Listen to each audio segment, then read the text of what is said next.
Good morning all of you.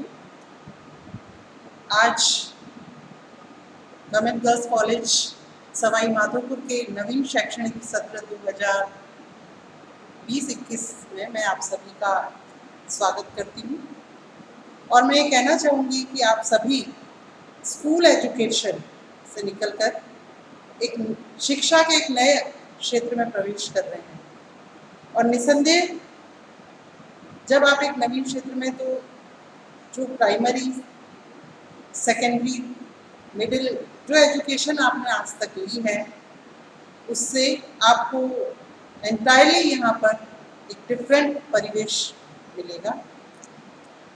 ये different परिवेश केवल आपकी दैनिक गतिविधियों के संबंध में ही नहीं है वरन आपकी शैक्षणिक गतिविधियाँ, आपका पाठ्यक्रम, इन सभी के संबंध में है और इस रूप में आप अपने आप को हो सकता है थोड़ा सा कश्मकश की स्थिति में पाएँ, लेकिन मैं आज इस इंट्रोडक्टरी सेशन में आप सभी की इसी प्रकार की जो भी आपकी असमंजस या कश्मकश एक एजुकेशन को लेकर है उसके बारे में पहले मैं आपसे बातचीत करना चाहूँगी। तो उससे पहले मैं अपना इंट्रोडक्शन देना चाहूँगी कि मैं Manisha Sharma, associate professor business administration and presently working as a principal incharge, जिसे ऑफिशिएटिंग प्रिंसिपल भी कहा जाता है। इस रूप में अभी मेरे पास प्राचार्य पद का दायित्व भी है और इस रूप में मैं आप सभी से मुखातिब होकर एक आपके विषय शिक्षक के रूप में भी और एक प्राचार्य के रूप में भी मैं आप लोगों से बातचीत करना चाहूँगी। पहले तो मैं आपको बताना चाहूँगी कि आप लोग जो कॉमर्स के स्टूडेंट्स हैं, वैसे तो सभी स्टूडेंट जो ग्रेजुएशन के स्टूडेंट्स होते हैं उन सभी के 3 सब्जेक्ट होते हैं और हर सब्जेक्ट में 2-2 पेपर होते हैं, paper first and paper second.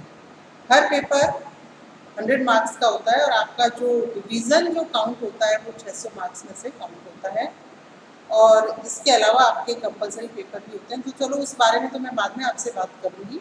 मैं आपको बताना चाहूँगी कि बिजनेस एडमिनिस्ट्रेशन से टोटली मैं आपको अभी उसके बारे में जानकारी देना चाहूँगी कि बिजनेस एडमिनिस्ट्रेशन जो फर्स्ट ईयर में आपके 2 पेपर हैं और उन 2 पेपर्स में फर्स्ट पेपर आपका बिजनेस लॉ या मर्केंटाइल लॉ का और सेकंड पेपर बिजनेस कम्युनिकेशन का।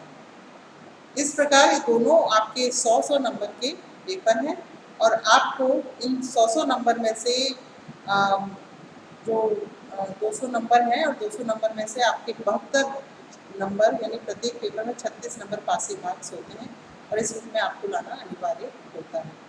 लेकिन उस स्थिति को भी बाद में हम देखेंगे। मैं आपको बता दूं आपका पेपर किस प्रकार का आएगा। तो पेपर की जहाँ तक बात है, आपका जो बिजनेस एडमिनिस्ट्रेशन है, 2 पेपर मैंने आपको बताया, बिजनेस लॉ या मर्केंटाइल लॉ से हिंदी में व्यापारिक संनियम कहा जाता है, उसी प्रकार से बिजनेस कम्युनिकेशन यानी व्यावसायिक संचार। मैं पहले बात करूँगी बिजनेस लॉ। वैसे हर पेपर में हर सब्जेक्ट में आपके 5 यूनिट होती हैं। आपका जो सिलेबस है वो 5 यूनिट में डिवाइडेड होता है। 5 यूनिट में से जो आपका पेपर होता है वो 100 अंक का होता है और वो पेपर क्वेश्चन पेपर एग्जाम का जो पेपर है वो आपका 3 सेक्शन में डिवाइडेड होता है, section A, section B and section C, जिसमें कि हिंदी और इंग्लिश दोनों में आपके प्रश्न होते हैं। पहले इंग्लिश में होता है उसके बाद में हिंदी में होता है। तो हिंदी मीडियम और इंग्लिश मीडियम वालों के लिए कोई अलग अलग पेपर नहीं आता, एक ही पेपर में दोनों लैंग्वेज में आपके पेपर होते हैं, ये बात मैं आपको बता दूँ। अब जब सेक्शन ए की बात करती हूँ, एक सब्जेक्ट में सेक्शन ए जो है उसमें क्या है, जैसा कि मैंने आपको बताया आपका कोर्स तो डिवाइडेड होता है 5 यूनिट्स में, ठीक है ना, 5 यूनिट्स। तो सेक्शन ए जो क्वेश्चन पेपर में होता है उसमें आपके प्रत्येक यूनिट में से 2-2 प्रश्न आते हैं, यानी कि टोटल 10 क्वेश्चन होते हैं और ये 15 से 20 शब्दों में इनका हमें जवाब देना होता है और इनके लिए अंकों का निर्धारण होता है 1। प्रत्येक क्वेश्चन के लिए 1 अंक होता है। इस प्रकार 10 क्वेश्चन आते हैं, 10 प्रश्न आते हैं और 10 प्रश्न 1-1 अंक के होते हुए 10 नंबर का वो फर्स्ट आपका जो है वो होता है आपका प्रश्न सेक्शन ए में। बात करते हैं हम सेक्शन बी की। सेक्शन बी में आपके हर यूनिट में से 2-2 क्वेश्चन होते हैं। हर यूनिट में से 2-2 होते हैं और आपको एक-एक क्वेश्चन करना होता है। आपके पास और का विकल्प उपलब्ध होता है, तो आप कोई सा भी जो आपको ज़्यादा आपके लिए आप जिसमें आप अपने आप को सरल और सहज महसूस कर सकें, उसको आप अटेंड कर सकते हैं। और प्रत्येक प्रश्न 10 अंक का होता है। इस प्रकार से प्रत्येक यूनिट में से एक-एक प्रश्न अटेंड करते हुए 50 अंकों का ये आपका सेक्शन बी होता है। उसके बाद हम बात करते हैं सेक्शन सी की। सेक्शन तो आपके कितने हुए? 10 तो फर्स्ट सेक्शन में हो गए, 50 अंक आपके सेकंड सेक्शन में हो गए और उसके बाद जो शेष रहे 40 अंक वो सेक्शन सी के तहत आपको जो क्वेश्चन आप अटेंड करते हैं उसमें से होते हैं। अब उसमें आपके 5 में से किन्हीं भी 4 यूनिट में से 4 प्रश्न आते हैं। 20-20 अंक निर्धारित होता है और इन 4 में से आपको 2 क्वेश्चन अटेंड करने होते हैं। इस प्रकार से 2 क्वेश्चन अटेंड करने का मतलब कि 40 अंक। तो इस प्रकार से 100 अंक का आपका ये टोटल जो प्रश्न पत्र होता है और आपको 36 अंक लाने होते हैं। यही स्थिति आपकी सेकंड पेपर में भी है और सेकंड पेपर ही नहीं वरन हर आपका जो भी सब्जेक्ट है ABST है या EFM है, सब में आपका पेपर का पैटर्न यही रहता है और आपका सिलेबस भी इसी तरीके से होता है। इसके अलावा आपके 4 कंपलसरी पेपर होते हैं। 4 कंपलसरी पेपर में आपका जनरल हिंदी होता है, जनरल इंग्लिश होता है, कंप्यूटर एप्लीकेशन और एनवायरमेंटल स्टडीज़ होता है।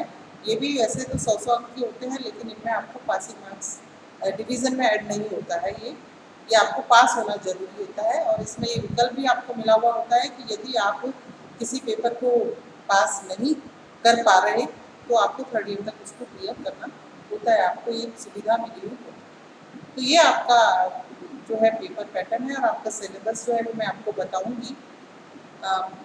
सिलेबस आपका जो जैसा कि आप स्कूल में पढ़ते थे, मैंने अभी आपको स्टार्टिंग में बोल ही दिया था कि एंटायरली डिफरेंट परिवेश में आप आए हैं। प्राइमरी, मिडिल और सेकेंडरी एजुकेशन के जो आपके लक्ष्य थे उनको पार करते हुए अब आप कॉलेज एजुकेशन में आए हैं। ये हायर एजुकेशन कहलाती है और निश्चित रूप से यहाँ पर जो आपका पठन पाठन का तरीका है वो इस हायर एजुकेशन शब्द को सार्थक करता है। यानी कि इसमें पूर्णतः जैसा कि किताबी शिक्षा नहीं होती, जैसा कि स्कूल्स में जनरली होता है कि आपको किताब भी आप आगे रख के पढ़ सकते हैं।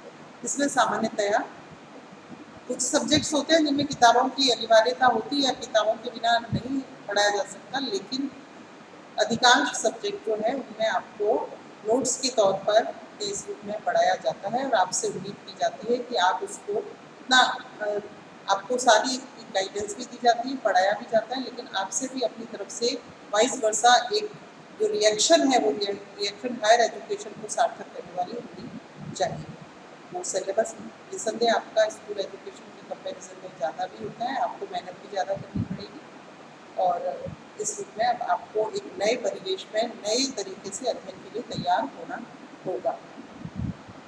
अब मैं आपको बताना चाहूँगी कि आपका जो सब्जेक्ट मुझसे कंसर्न है, जिस सब्जेक्ट में मैं एसोसिएट प्रोफेसर हूँ, मैंने आपको बताया स्टार्टिंग में और पुनः मैं आपको बताऊँ कि बिजनेस लॉ जिसे मर्केंटाइल लॉ भी कहा जाता है, इसके अलावा हिंदी में इसका नाम व्यापारिक संनियम भी है और दूसरा जो पेपर है सेकंड पेपर वो है व्यावसायिक संनियम। पहले मैं बात करना चाहूँगी व्यापारिक संनियम। व्यापारिक संनियम जैसा कि इसके नाम से ही स्पष्ट हो रहा है, मैं ये 2 शब्द हैं व्यापारिक और दूसरा है संनियम।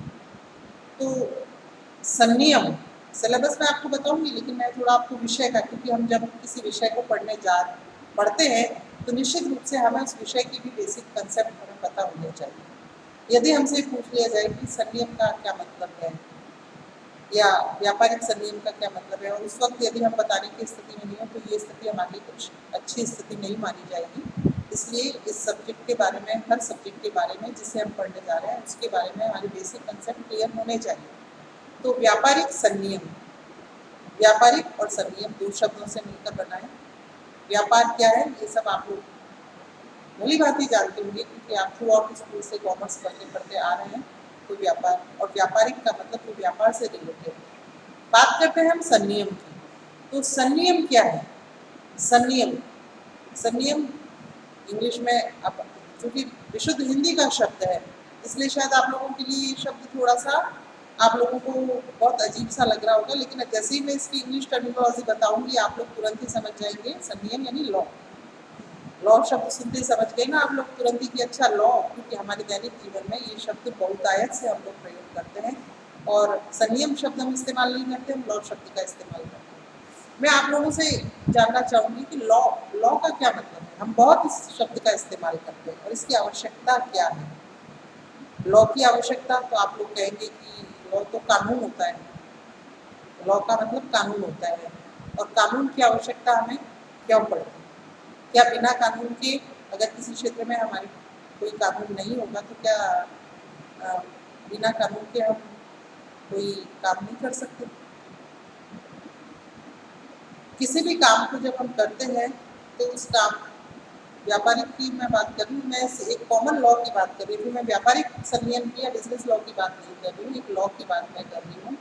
तो लॉ एक प्रकार का जो है, अगर हमारे समाज में जहाँ हम एग्जिस्ट करते हैं वहाँ पर यदि लॉ का एग्जिस्टेंस ना हो तो उस स्थिति में हमारा वातावरण, हमारा सामाजिक माहौल, परिवेश किस प्रकार का होगा उसकी कल्पना करके जरा सा देखिए।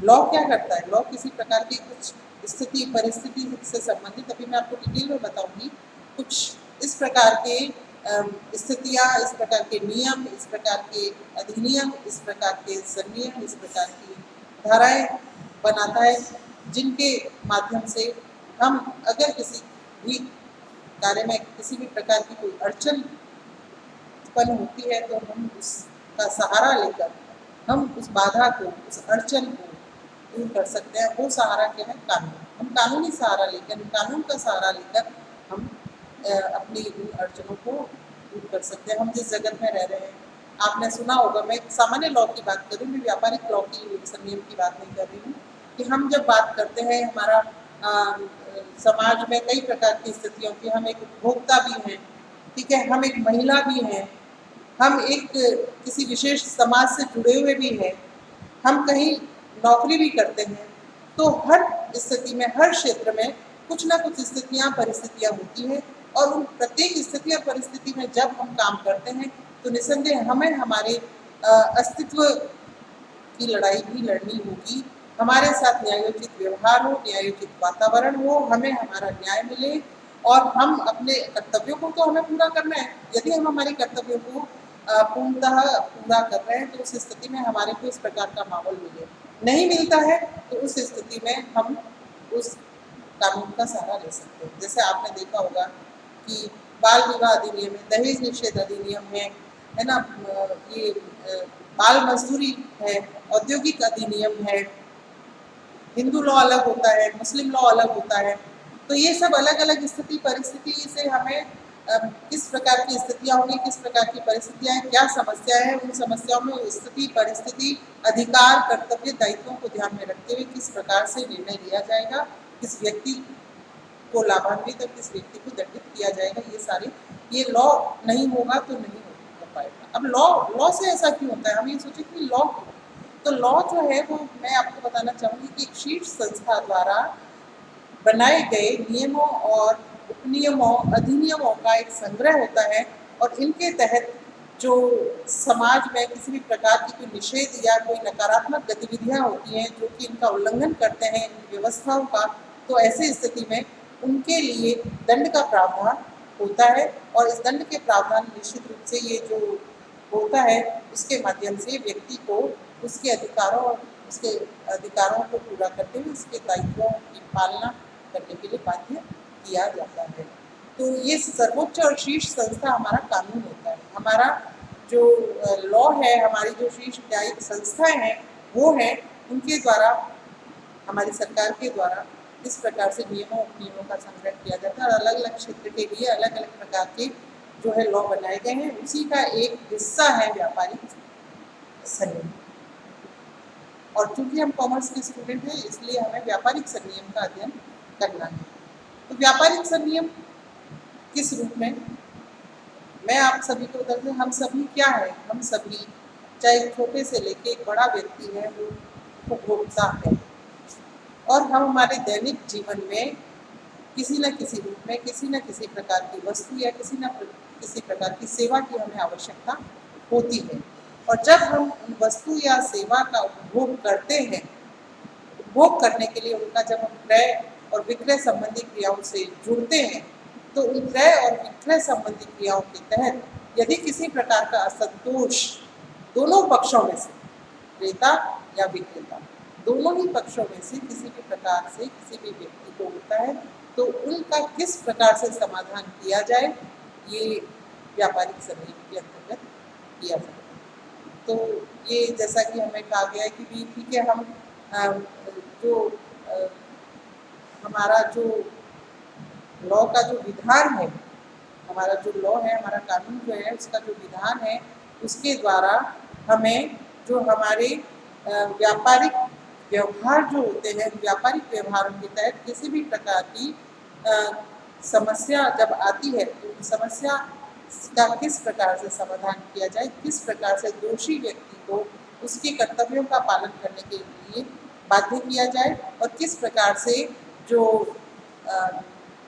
व्यक्ति, वो पक्ष जो कि पीड़ित है, पीड़ित कहा जाता है, जो पीड़ित पक्ष है उसको किस प्रकार से राहत दिलाई जाए, इस प्रकार की गतिविधियां जो है, इस प्रकार के नियम, इस प्रकार के नियम व्यापारिक संनियम के अंतर्गत आते हैं। और चूंकि हम सभी उपभोक्ता हैं, क्रय विक्रय से जुड़े हुए रहते हैं, ताजीवन मतलब हम ताजिंदगी हम क्रय और विक्रय की क्रियाओं से हम जुड़े रहते हैं, क्योंकि एक उपभोक्ता, एक इंसान होने के नाते हमारी आवश्यकताएं होती है, हमारी इच्छाएं होती है, हम क्रय विक्रय के क्रियाओं में संलिप्त रहते हैं। और जब संलिप्त रहते हैं तो हम जो सेवा ले रहे हैं, जो हम वस्तु ले रहे हैं, उनसे हो सकता है कि हम 100% संतुष्ट हों, लेकिन कई बार ऐसा भी होता है कि हम उनसे असंतुष्ट हों। अब ये असंतुष्टि किस वजह से है, किस स्तर पर है, इन सभी का समाधान जो है वो करने के लिए व्यापारिक संनियम जो है वो उसका निर्माण किया गया है।